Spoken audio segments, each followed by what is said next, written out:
Bell বাজিয়ে ঢুকে পড়েছি তোমাদের ঘরে। এইসব কিসের আওয়াজ? ঠিক ধরেছ, এই যে নর্থ বেঙ্গল, দার্জিলিং, কালিম্পং ঘুরে এলাম, কি কি খেলাম সেই গল্পই তো তোমাদেরকে বলা হয়নি। তাহলে দেখো, পৌঁছানো থেকে আমরা কি কি খেয়েছি।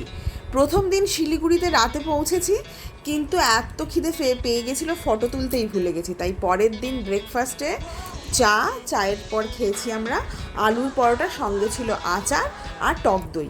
খেয়ে তারপর আমরা রওনা দিলাম কালিম্পংয়ে আমরা লাঞ্চে গিয়ে পৌঁছলাম Cloud9 নামক একটা হেরিটেজ রেস্টুরেন্টে।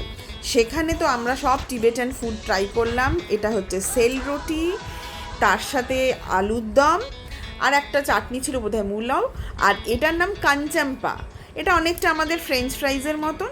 তার সাথে এই থাকালি থালি ননভেজ, সমস্ত রকম সবজি শাকের সাথে একটা চিকেন ছিল, আর এটার নাম হলো ঝোল মোমো। তারপর আমরা ডিনার করলাম মর্গান হাউসে।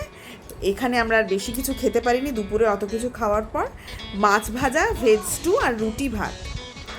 নেক্সট দিন দার্জিলিং পৌঁছে গেলাম আমরা। দুপুরবেলায় খেলাম ফিশ থালি, আর রাত্রিবেলায় কুঙ্গাতে ডিনার করলাম আমরা মোমো 1 প্লেট, চিকেন মোমো, তার সাথে ফিং স্যুপটাকে বলা হয় গ্লাস নুডলস। এই দেখো ট্রান্সপারেন্ট, প্রত্যেকটা নুডলস দেখো ট্রান্সপারেন্ট। আর খেলাম কোথায় আমরা? দার্জিলিংয়ের ফেমাস মোমো স্পেশাল কুঙ্গাতে। তারপর ঘুরতে ঘুরতে একটু তেষ্টাতে আমরা ছাড়তে তো পারলাম না, দার্জিলিংয়ে গিয়ে খেলাম গ্লেনারিজে দার্জিলিং টি। নেক্সট মর্নিং হোটেলেরই কমপ্লিমেন্টারি ব্রেকফাস্টে আবার আলুর পরোটা খেয়ে আমরা আবার রওনা দিলাম শিলিগুড়ির পথে, আর শিলিগুড়ি থেকে ফেরা।